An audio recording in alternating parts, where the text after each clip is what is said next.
Hello. Today let's talk about the benefits of meditation. What I would like to do first is to start off with the writings of Guido II, the first in the Western tradition to consider stages of prayer as a ladder which will lead us to a closer mystic communion with God. By no means is this video meant to be religious. I just thought this would provide an interesting introduction to what meditation is and can be about whether one is religious or not. According to Guido II, there are 4 stages when climbing the ladder to heaven. In chronological order, the 4 stages are reading, meditation, prayer, and contemplation. For the purposes of this video, it would suffice to know how Guido II describes of the first 2 stages of climbing this mystical ladder. He says that reading comes first because it gives us the subject matter which we must use in preparation for the 2nd stage. According to him, reading is an exercise of the outward sense. He goes on to say that meditation is concerned with the inward understanding of the things we read. When we meditate, we think more carefully and deeply about what is to be sought after. It is the process of being consumed with longing, yet it can find no means of its own to have what it longs for. And the more it searches, the more it thirsts. So, whether you are longing for a family or for that job promotion, and whether your thirst is for fame or for lifelong happiness, it's entirely up to you to decide how you would satisfy them. For now, let's say our longing and search is as Guido II says should be, which is to turn our eyes away from vain things so that we can have no worldly desires, and as a result, we would then be pure in our hearts to finally be accepted by God and be blessed with an eternal life filled with sweet heavenly dew. With that image in your head, let's see what forms of meditation we as mortals can do to ponder more deeply about what is to be sought after in life, and let's also look at what some scientific studies have to say about the use of meditation. Generally, there are 2 types of meditation: what is known to be mindfulness meditation and compassion meditation. Mindfulness meditation reminds us to suspend our judgment and unleash our natural curiosity about the workings of the mind, basically telling us to live in the present moment.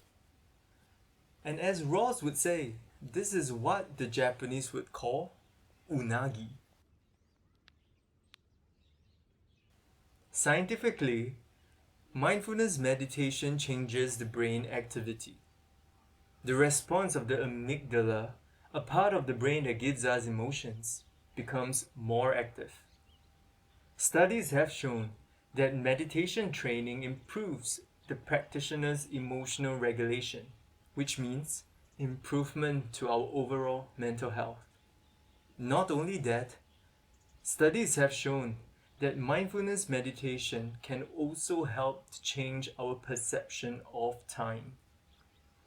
Studies have shown that as we get older, we have the tendency to chuck our experiences into broad categories. What was supposed to be unique individual moments bundled into generic groups in our mind. And as we get older, we clunk more experiences together because we think we have experienced it all. Nothing is new anymore. As a result, fewer things seem to have occurred in a given period, so it seems to have passed faster in retrospect. However, if we remain curious about experiences and people, no matter how familiar they get, we improve our working memory, which in turn makes for a beautiful set of stories to be shared with others later on. It was suggested that mindfulness has the potential to resensitize us to the satisfaction of simple things and perhaps counteract life's quickening pace.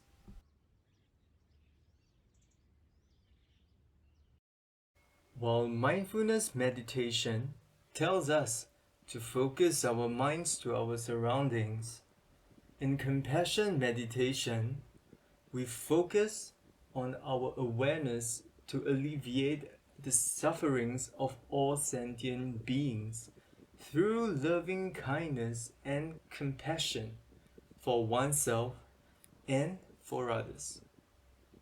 When meditating, one should always begin with oneself, because compassion for others begins with kindness to ourselves. Like Guido II says about reading, forming the subject matter of the meditation to come, in compassion meditation, you choose your script, which are filled with compassion, and to recite these words like you would a mantra in your mind as you take your breaths. Imagine with each breath in, we inhale the feelings we hope to get rid of, and with each breath out, we give relief.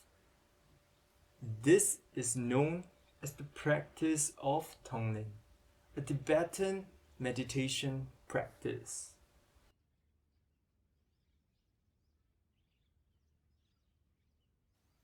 Now that we have a little bit of understanding of the two types of meditation, let us look at a scientific study looking at the difference in impact of these two forms of meditative practices. There was a study where volunteers were given a series of 216 different images of people in situations with either positive, negative, or neutral emotional content. Participants' brainwaves were being monitored as they viewed these images. Participants were not asked to meditate when viewing these images. Interestingly, in the mindfulness meditation group, the after-training brain scans showed a decrease in activation in the right amygdala in response to all images. This supported the hypothesis that meditation can improve our emotional stability and response to stress. Similarly, in the compassion meditation group, right amygdala activity also decreased, but only in response to positive or neutral images. It was observed that their right amygdala activity increased in response to negative images, all of which depicted some form of human suffering. It was observed that increased amygdala activity correlated with decreased depression scores. And this suggests that having more compassion towards others may also be beneficial to oneself.